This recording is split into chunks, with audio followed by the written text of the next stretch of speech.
Young Mother hari ini menceritakan tentang seorang kakek yang merasa kesepian setelah ditinggal oleh istrinya.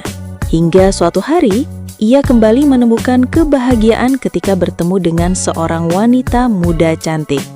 Sejak saat itulah, si kakek ini mulai melakukan segala cara untuk mendapatkan wanita yang disukainya itu, termasuk berguru pada temannya, yaitu kakek Sugiono. Tapi rupanya, si wanita sangat sulit didapatkan. Nah, buat kalian yang penasaran, rilekskan badan kalian dan kita putar dulu intronya.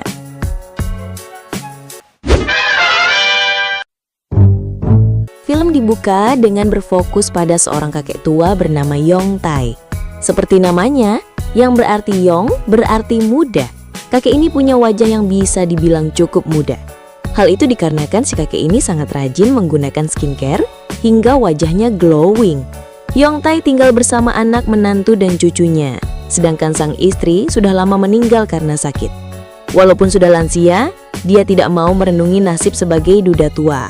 Tetapi dia memilih bekerja sebagai apoteker untuk menutupi kesedihannya. Meski begitu, saat bekerja, Yongtai selalu tersenyum ramah pada semua pelanggan. Suatu hari, saat tengah berjalan-jalan yang baik, terjatuh karena tersenggol oleh pria yang gak bertanggung jawab. Untungnya, seorang wanita muda cantik bernama Jin Hei datang menolongnya. Jin Hei bahkan membantu Yongtai memasang resletingnya.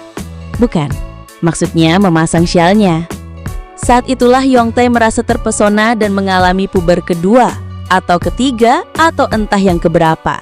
Karena hanya Tuhan dan Yongtai saja yang tahu. Scene kemudian memperlihatkan Jin Hei yang sedang bersama kekasihnya. Keduanya sempat bercocok tanam sebentar sebelum akhirnya terlibat perselisihan. Dampaknya, hubungan keduanya pun kandas hingga membuat Jin Hei menangis.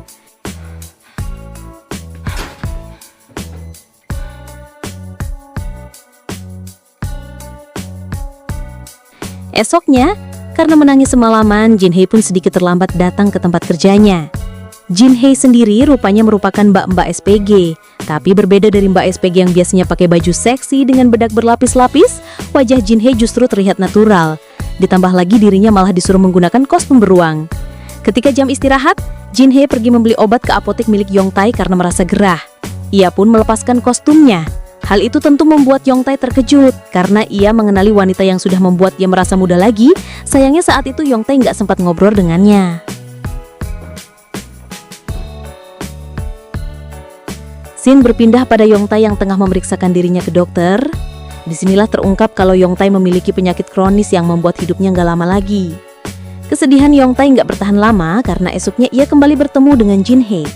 Di sini Yongtai masih terlihat kaku dan sebelum Jin Hei pulang, Yongtai memberinya bonus Alan Plus. Karena belum puas bertemu dengan Jin Hei, akhirnya Yongtai pun pergi ke tempat wanita itu bekerja dan ternyata jaraknya hanya 5 langkah seperti lagu. Tanpa banyak bicara, ternyata Yongtai adalah pria yang pantang menyerah. Hari-hari berikutnya ia terus memberikan hadiah untuk Jin Hei hingga membuat wanita itu merasa bingung karena teman-temannya yang lain punya sugar daddy, sedangkan ia malah sugar grandpa. Akhirnya Yongtai memberanikan diri mengajak Jin Hei untuk pergi ke warung kopi. Di sana Jin Hei merasa sedikit malu karena berduaan bersama kakek-kakek. Sedangkan pengunjung yang lain berkencan bersama kekasih mereka yang sama-sama muda. Pada kesempatan itu, Yongtai menyatakan perasaannya dan memberikan cincin kepada Jin Hei. Hal itu jelas membuat Jin Hei marah dan pergi meninggalkannya.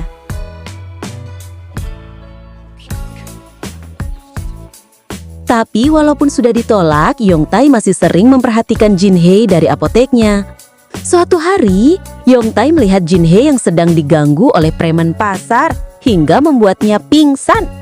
Dengan cepat, Yongtai membawa Jin Hei ke rumah sakit. Dan keesok harinya, Jin Hei telah sehat, terlihat sudah kembali bekerja. Saat itu, Jin Hei mendapat telepon dari temannya. Sayangnya, kejadian itu dilihat oleh bosnya. Lelaki itu pun memarahi dan memukul Jin Hei karena dianggap nggak profesional. Untungnya, Yongtai segera menolongnya. Dan lama-kelamaan, Jin Hei pun luluh dengan kebaikan Yongtai ini. Ia juga menerima cincin yang diberikan oleh Yongtai dan keduanya pun resmi menikah. Meski begitu, Jin Hei menolak memberikan tubuhnya pada Yongtai dan gak seperti kakek Sugiono yang pasti langsung membabat habis gua para wanitanya. Kakek Yongtai yang baik hati ini memilih menuruti keputusan Jinhee yang harus di bawah kolong tidur. Jinhee lantas diperkenalkan dengan keluarga si kakek. Kedatangan Jinhee jelas membuat para lelaki di rumah itu senang, sementara si menantu dibuat makan hati setiap harinya. Suatu hari, Jinhee yang memang sudah sakit-sakitan kembali harus dirawat di rumah sakit. Saking khawatirnya, Yongtai memohon-mohon pada sang dokter untuk menolong Jinhee. Kejadian itu disaksikan oleh Jinhee yang semakin yakin dengan ketulusan cinta Yongtai. Jinhee yang sudah sembuh kini lebih akrab dengan menantunya Yongtai. Keduanya membeli make up dan kancut bersama. Usai berdandan dan mengenakan pakaian barunya, si menantu berhasil memperbaiki hubungannya dengan suaminya. Setelah sekian lama, keduanya pun bercocok tanam.